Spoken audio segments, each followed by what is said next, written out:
Entonces digo que el conocimiento viene por medio de la palabra de Dios, y aquí claramente el versículo dice: yo te echaré del sacerdocio porque olvidaste la ley de tu Dios, también me olvidaré de tus hijos.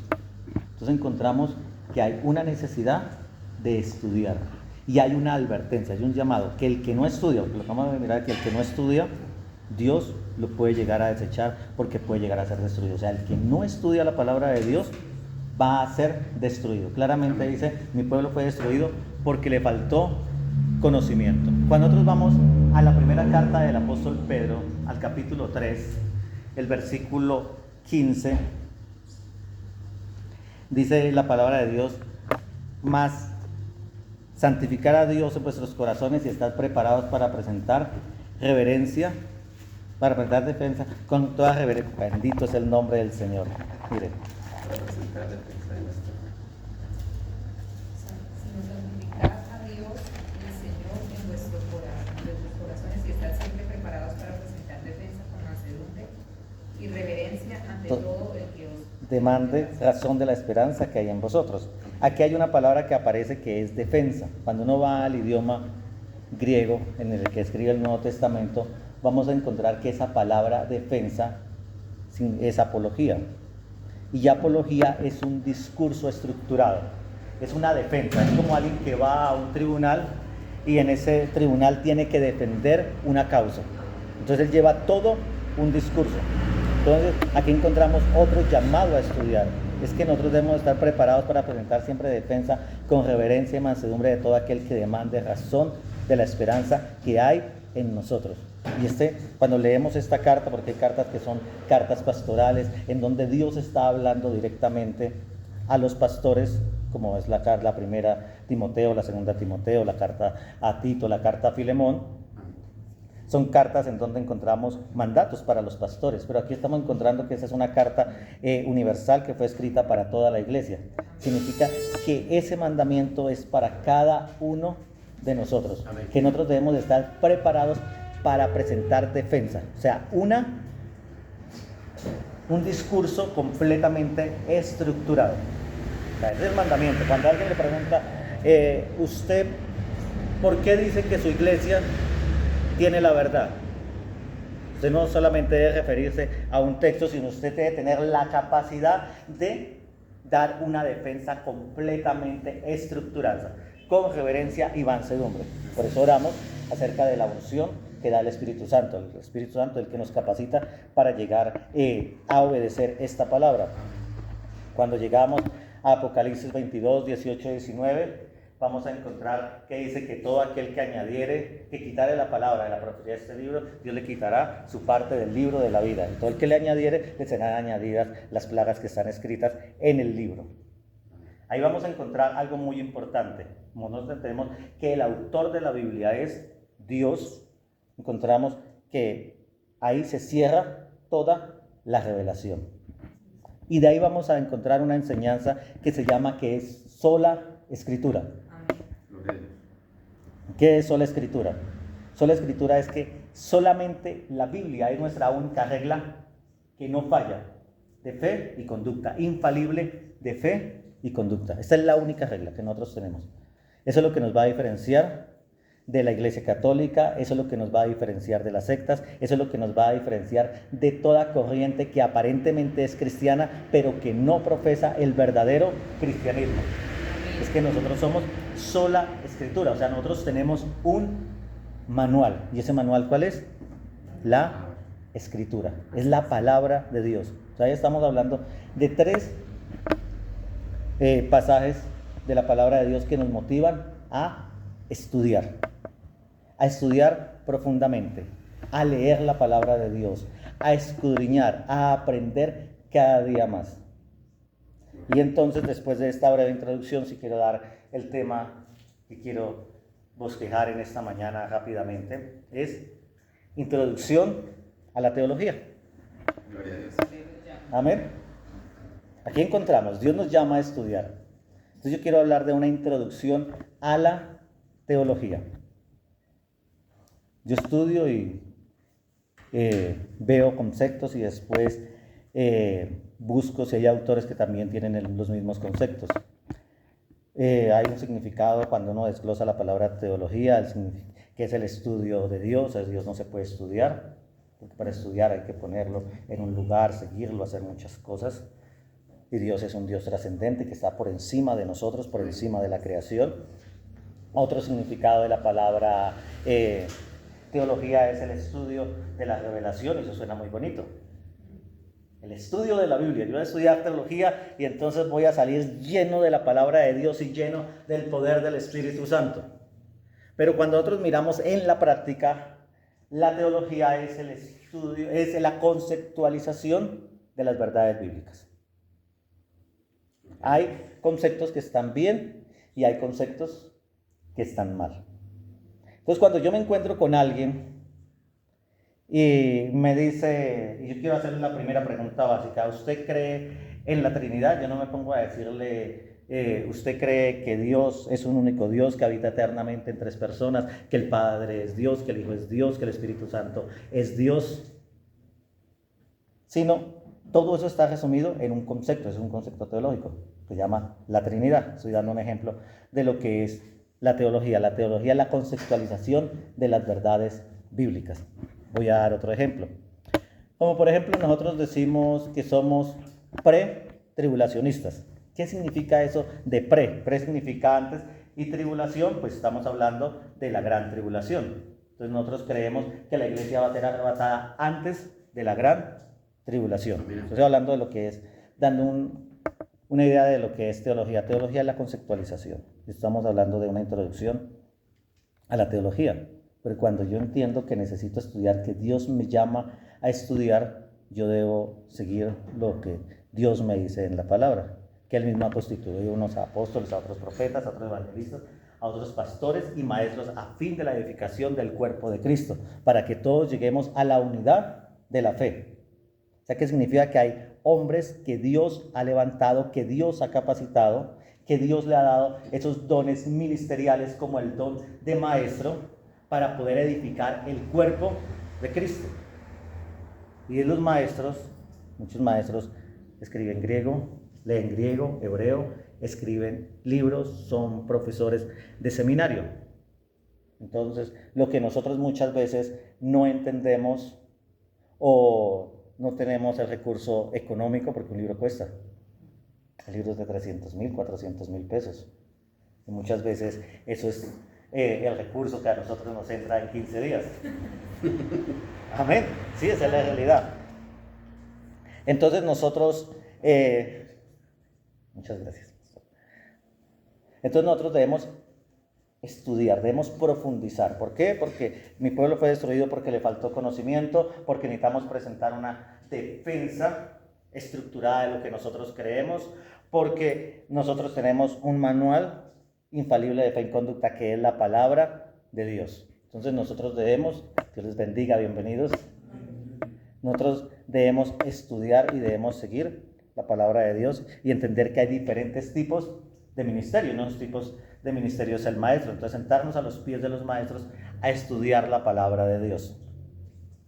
Pero aquí el siguiente paso es que yo debo conocer algo antes de comenzar a profundizar en la palabra de Dios.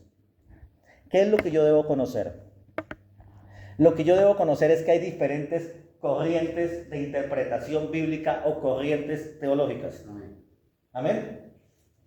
Que no significa que porque alguien habla griego, hebreo, que porque alguien tiene un doctorado, porque estamos en el tiempo del conocimiento. ¿Cuál es el tiempo del conocimiento? Que anteriormente, para que usted pudiera escuchar a un profesor de seminario bíblico con doctorado, tenía que ser un pastor, estar muy bien económicamente, poder ir a una universidad. Estoy hablando de hace 30, 40 años, incluso hace 20 años. Hoy en día, el conocimiento está a un clic.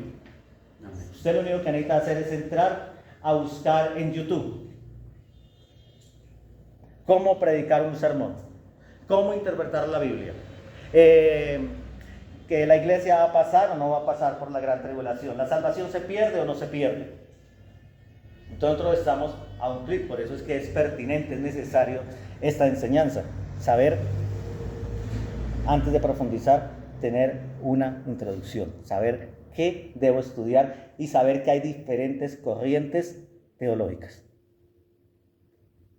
Pues yo debo tener una claridad que no todo el que tiene un doctorado, el que enseña griego y hebreo, el que es un pastor reconocido, el que escribe una Biblia de estudio, cree conforme a lo que nosotros creemos. O uno podría llegar a pensar que todos los eruditos que hay en el mundo entero y que los puede uno encontrar en internet, creen de la misma manera. Porque si yo no entiendo esta parte, entonces puedo llegar, en vez de crecer espiritualmente, puedo confundirme y mi fe se puede apagar. O sea que cuando se habla de teología, muchas veces uno dice, voy a estudiar y voy a salir, mejor dicho, conociendo muchísimo de la palabra de Dios, lleno del Espíritu Santo. Pero depende de la corriente teológica que usted comience a profundizar. Entonces aquí nosotros tenemos, y voy a resumirlo por causa del tiempo, hay algo que se conoce como la bibliología, que es el estudio de la Biblia. Cómo se conformó el Antiguo Testamento, cómo se conformó el Nuevo Testamento. Y hay algo en este momento que se conoce como una corriente liberal. Y cuando nosotros pensamos en el liberalismo, no solamente estamos hablando de la práctica del cristianismo, no solamente estamos hablando de cristianos que dicen que, como la palabra de Dios nos dice, que no hay que beber vino, aunque sí encontramos versículos muy claros, entonces nos podemos llegar a pensar, pero va más profundamente. El liberalismo teológico habla de que la palabra de Dios no es completamente inspirada. El liberalismo teológico habla que Moisés no fue el que escribió los primeros 5 libros de la Biblia, que Daniel no escribió el libro de Daniel, sino que fue posteriormente, y usted puede encontrar eso. El liberalismo teológico apoya las versiones modernas de la Escritura, en donde hay versículos que no se encuentran porque utilizan otra Biblia en griego, que eso se conoce como una base textual. Entonces alguien dice, no, yo voy a estudiar la palabra de Dios, voy a comenzar por el orden, voy a estudiar cómo se conformaron las Escrituras. Y cuando no conozco, entonces no sé si ustedes lo quieren anotar, me pueden encontrar con un hombre que se llama Julius Weinhauser. Julius Weinhauser es uno de los que dice que la palabra de Dios no está completamente inspirada. O sea, que Moisés no escribió los primeros 5 libros de la Biblia, que Josué no escribió el libro de Josué, que Daniel no escribió el libro de Daniel. Pues yo tengo que tener completamente claro que no todo lo que a mí me suena, todo lo que yo encuentro que supuestamente tiene profundidad bíblica, está conforme a la palabra de Dios. Entonces, ese es el liberalismo teológico. Tengo que tener mucho cuidado. Hoy en día hay debates, el tiempo es muy corto, pero hay debates sobre cuáles son las mejores versiones. Y usted lee una versión como la Nueva Traducción Viviente, que si usted tiene conocimiento de la palabra de Dios y ya ha estudiado, usted lo puede hacer y puede mirar el texto desde otra traducción. Pero hay un debate en cuáles son las mejores traducciones y en muchas iglesias se quita la Reina Valera. Y eso es parte del liberalismo teológico. Entonces, yo tengo que conocer que hay, cuando hoy estudio la palabra de Dios, que hay algo que llama el liberalismo teológico, y tengo que tener muchísimo cuidado. Resumo por causa del tiempo. Vamos a hablar de otro punto. El punto acerca de cómo Dios obra la salvación. O sea, cómo Dios salva al hombre. Y entonces aquí nos vamos a encontrar que hay 2 grandes corrientes de interpretación bíblica, de pensamiento, que interpretan cómo Dios salva al hombre. Y nosotros vamos a encontrar una corriente que se le da el nombre por un reformador francés que se llamaba Juan Calvino. Entonces nosotros encontramos hablando acerca del calvinismo y encontramos maestros calvinistas. Y cuando uno escucha a un maestro calvinista, como ellos van a seminarios y les enseñan algo que llama oratoria, que es algo que se puede aprender, entonces usted escucha un discurso muy bien articulado. Se hablan algunas palabras en griego, o ellos leen griego igual que las personas que estudian filosofía, porque una persona que estudia filosofía también lee griego, porque tiene que estudiar los autores de antiguos, los padres de la filosofía, los padres griegos de la filosofía, entonces igual. Y nosotros vamos a encontrar que ellos tienen una interpretación completamente diferente de la salvación. Y esto es muy peligroso. Amén. El centro de la enseñanza de ellos es, y ya vamos a mirar dos textos, es que Dios ha predestinado a los hombres para la salvación. Por un momento, para poder profundizar un poquito más, ustedes que están escribiendo, traten de escribir el orden de la salvación. ¿Cómo es el orden de la salvación? ¿Cómo es el orden de la salvación? Es para que usted se motive más y me preste más atención. ¿Cómo es el orden de la salvación? ¿Qué sucede primero? Primero yo me arrepiento, creo, me arrepiento, después Dios me llama, o primero yo nazco de nuevo y después me arrepiento y después creo. Pues vamos a encontrar que ellos enseñan que las personas están predestinadas.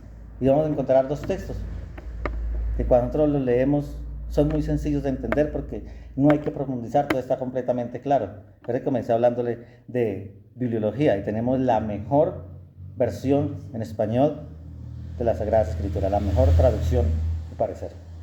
Amén, de lo que yo he estudiado. Podemos encontrar palabras como en el Sermón del Monte, en donde nuestro Señor Cristo está enseñando a orar y dice: Padre, perdona nuestras deudas.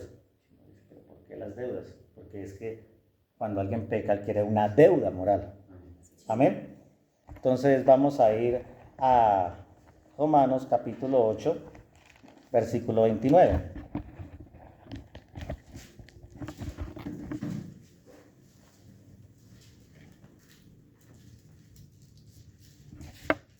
Gloria a Dios. Porque a los que antes conoció, también los predestinó. Ay, mire, aquí está la palabra predestinación. O sea, los predeterminó. Les marcó algo ya de antemano. Pero aquí no dice que los predestinó para salvación. El versículo es muy claro. Dice: porque a los que antes conoció, también los predestinó para que fuesen hechos conforme a la imagen de su Hijo. ¿Qué es lo que está revelando el apóstol Pablo? Que hay un plan ya trazado desde antes de la fundación del mundo, como está en la carta a los Efesios. ¿Y cuál es ese plan? Que a los que él conoció de antemano, que iban a creer en él, Dios ya les dio un destino, y ese destino es ser conformados a la imagen de Jesucristo. Amén. Gloria a Dios. Eso es. No hay que buscar absolutamente más. Y vamos a ir a Efesios.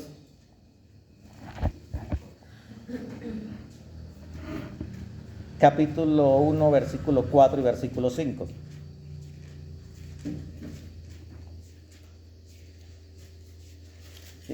¿Qué leemos? Según nos escogió en él antes de la fundación del mundo, para que fuésemos, o sea, nos escogió en Cristo, fuésemos santos y sin mancha delante de él. En amor habiéndonos predestinado. Ay, mire que nos predestinó. ¿Pero para qué nos predestinó? Para ser adoptados hijos suyos.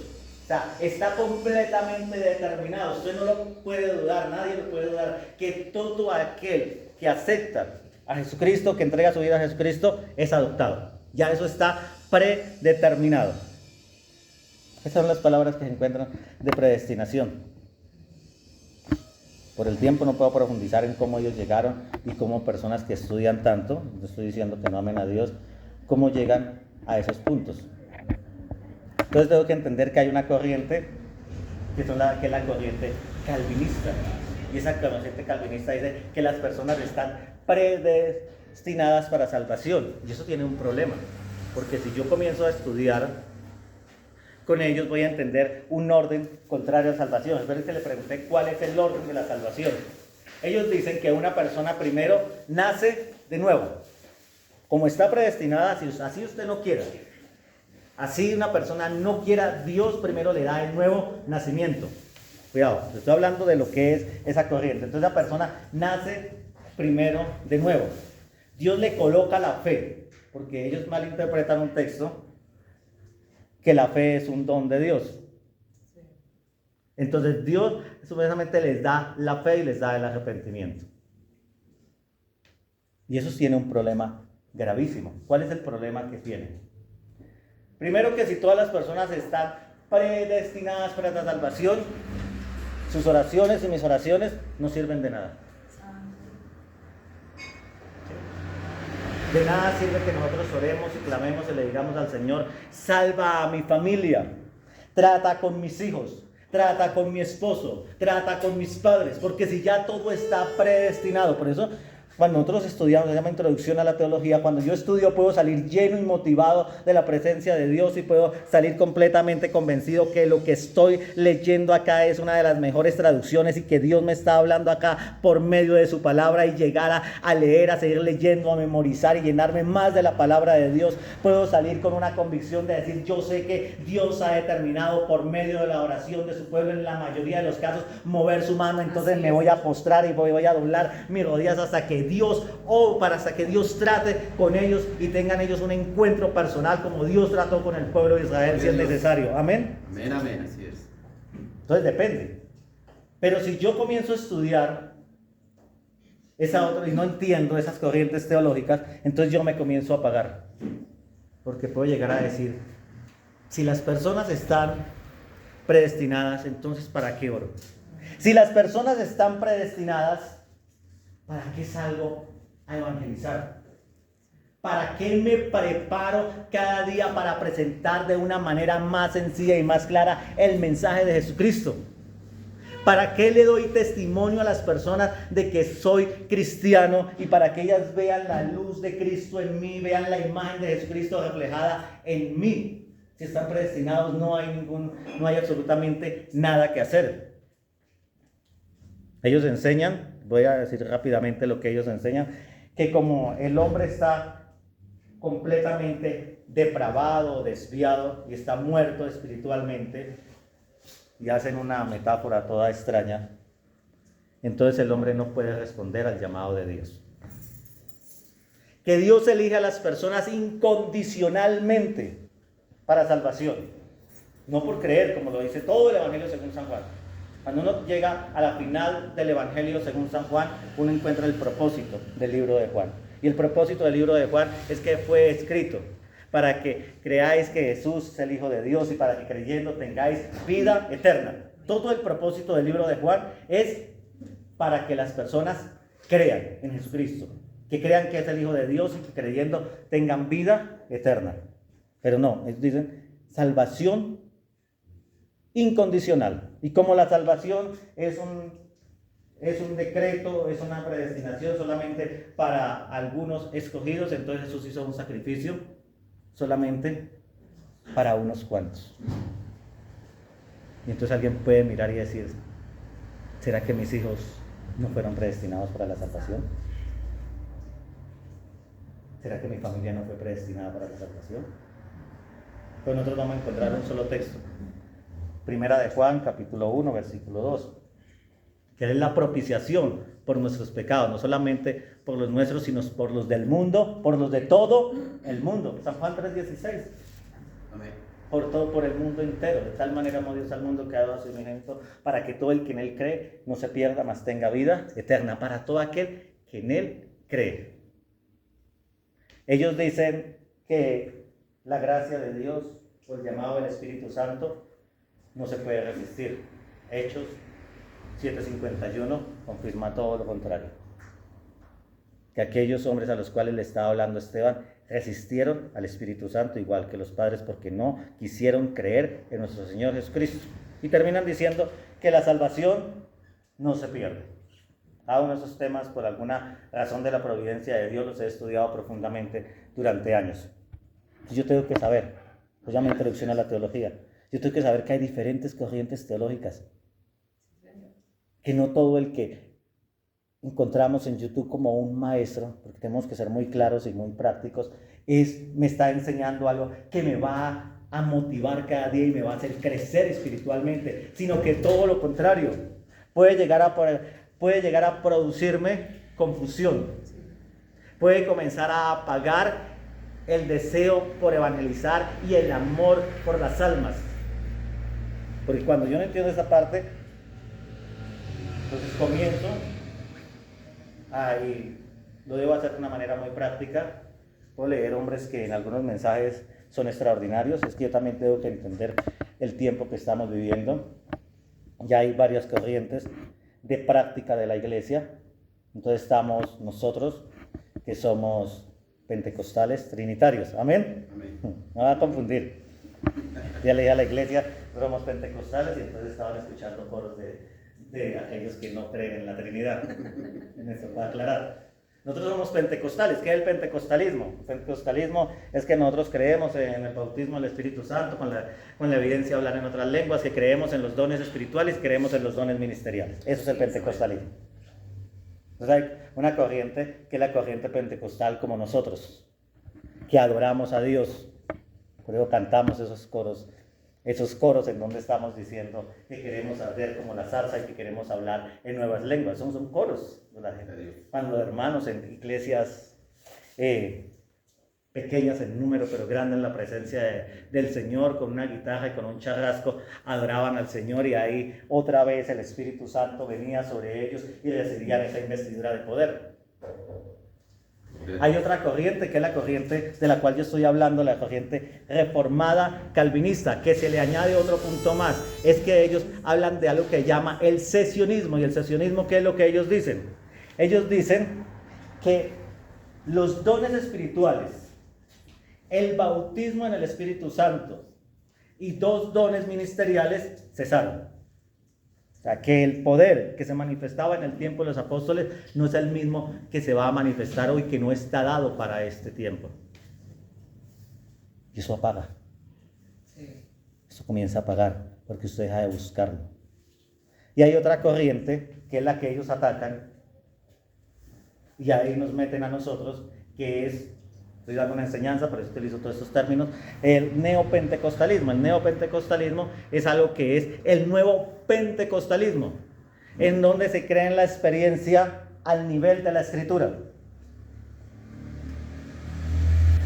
O sea, si yo soy un autoproclamado, porque existen los apóstoles que son misioneros, amén.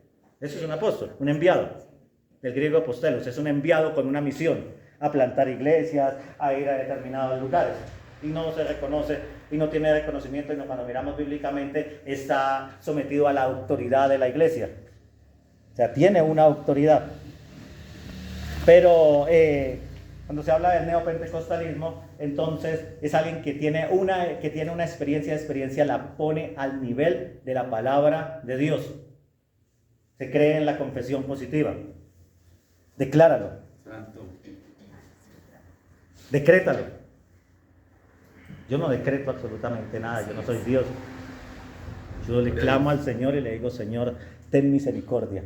Solo soy polvo y ceniza, pero creo que tú eres el Dios todopoderoso, creador del cielo y de la tierra, que una mirada tuya bastará, que un toque tuyo bastará y todo cambiará. Amén, amén. Lo único que le puedo ordenar son a los demonios que huyan. Entonces, cuando yo no entiendo que hay diferentes posturas, ¿cuánto me queda, pastor? 2 minutos. Amén. Cuando yo no entiendo, entonces me puedo confundir en el estudio de la palabra de Dios. Entonces yo tengo que buscar. Acá el pastor nos puede guiar. Yo tengo que saber a quién escucho. Yo debo saber qué libro leo. Amén, amén. Porque si no, entonces yo me puedo comenzar a desviar. El fuego del Espíritu Santo se puede comenzar a apagar en mí. La llama misionera se puede comenzar a apagar en mí. Por eso esta corta motivación se llamó una introducción a la teología. Antes de estudiar teología, yo tengo que saber que hay diferentes corrientes teológicas y que nosotros tenemos que tener una identidad y saber cuál es la corriente teológica en la cual yo estoy convencido que está de acuerdo a la palabra de Dios, que es la nuestra. Dame un minuto, pastor. Quiero decir que cuando hablamos del pentecostalismo, que nosotros somos pentecostales y creemos que la elección es condicional, que Jesús hizo un sacrificio absolutamente por todos, que tenemos que Dios determinó darnos la capacidad de poder aceptar o rechazar el llamado de Él, que podemos perder la salvación. Muchas veces se puede pensar que no hay grandes hombres de Dios en esta corriente. Que alguien puede decir, es que son los pastores, voy a hablar con todo respeto, pero es que son los pastores de pequeñas iglesias que como no han estudiado, ellos no han conocido estas verdades. Quiero decirle que yo tengo, por la misericordia de Dios, por la gracia de Dios, tengo libros de hombres que hablan griego, hebreo, que tienen doctorado, que son profundos en las escrituras. Y lo que pasa es que aquí otras corrientes son los que traducen los libros, pero cuando uno mira en Estados Unidos y en Brasil, hay muchísimos, que también uno puede llegar a pensar eso. Es que yo no escucho una enseñanza de alguien que sea muy profundo y de pronto ellos no conocen toda la verdad que ellos conocen. Quiero decirle que sí hay hombres que han estudiado profundamente y que Dios les ha dado ese conocimiento. Entonces, mis hermanos, la gran motivación es estudiar profundamente la palabra de Dios. Es aceptar lo que Dios ha determinado, que hay algunos que se les ha dado esa unción, esa capacidad para enseñar y de los cuales podemos aprender muchísimo, y ese conocimiento lo encontramos en libros. Hay que leer. El pueblo cristiano ha sido llamado a leer, a estudiar profundamente, porque somos llamados a presentar una defensa profunda de nuestra fe. Amén. Amén. Permítanme orar y vamos a orar